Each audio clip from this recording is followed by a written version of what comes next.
तो आज समझ लेते हैं हम लोग क्या क्लास 10 में हम लोग चालू किए दूसरा चैप्टर बहुपद। क्या चालू किए? बहुपद चालू किए। क्या बहुपद में हम लोग क्या पढ़ेंगे? बहुपदों के प्रकार, बहुपद किसे कहते हैं। तो हम लोग सरल भाषा में बहुपद को जानेंगे कि किसी भी बीजीय व्यंजक के योग को बहुपद कहते हैं, बहुत ही आसान भाषा में। ठीक है। चर एक्स में एक ऐसा फलन का अंग्रेजी होता फंक्शन, जो a0 a1 x a2 x square dot dot dot an मतलब अनंत और अनंत घात का हो, अनंत गुणांक और अनंत घात का हो, जहाँ an कभी 0 ना हो तथा x का घात और ऋणात्मक हो, मतलब धनात्मक संख्या में हो, उसे बहुपद कहते हैं। और यहाँ a0 a1 a2 इस संख्या में हम लोग देख रहे हैं वो बहुपद का गुणांक है। क्या है? बहुपद का गुणांक है। तो बहुपद किसे कहते हैं हम लोग सरल भाषा में अगर जाने तो बहुपद का सरल भाषा सीधे हम लोग जानेंगे पदों के बीजीय व्यंजक के योग को। क्या?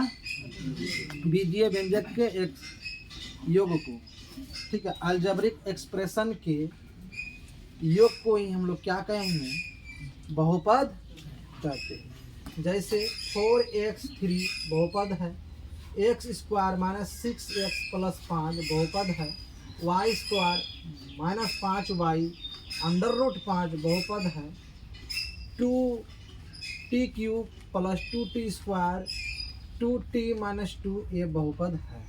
तो हम लोग क्लास 10 का बहुपद चालू कर चुके हैं आज 3 फरवरी को इस न्यू बैच में। क्या 2026 में न्यू बेंच में हम लोग क्या पढ़ रहे हैं? बहुपद पढ़ रहे हैं।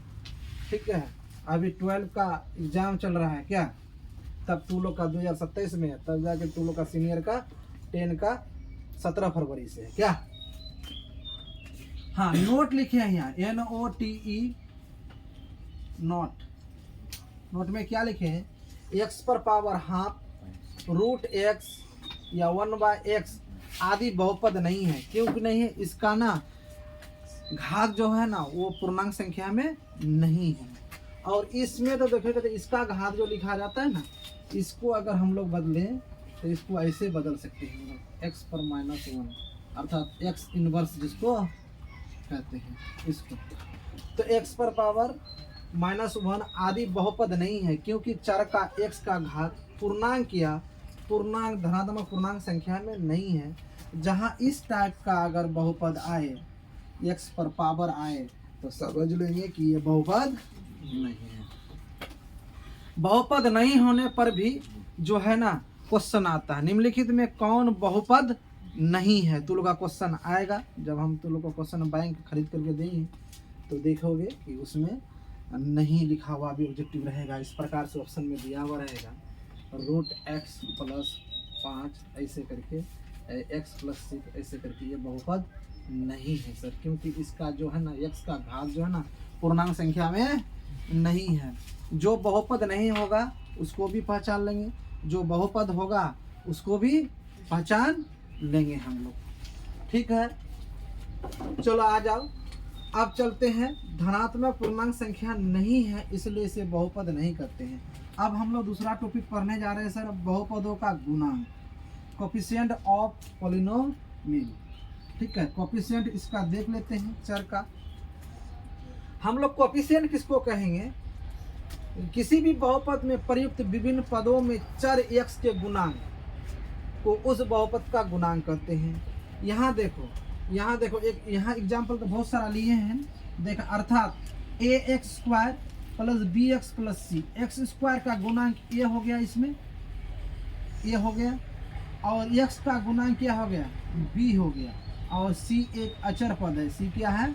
अचर पद है, जो c दिए ना अचर पद है। जैसे इस मैथ में हम लोग 6x cube plus 5y square plus 6x plus 5 में x क्यूब का गुणांक 6 होगा, x क्यूब का एक गुणांक 6 होगा, ये गुणांक है x क्यूब का, और ये 5 एक्स स्क्वायर का गुणांक है, और ये 6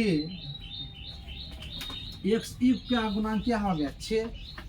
यहाँ जो हम लिख दिए हैं फिर भी यहाँ समझा रहे हैं, एक्स स्क्वायर का गुणांक 5 हो गया और एक्स का गुणांक 6 हो गया।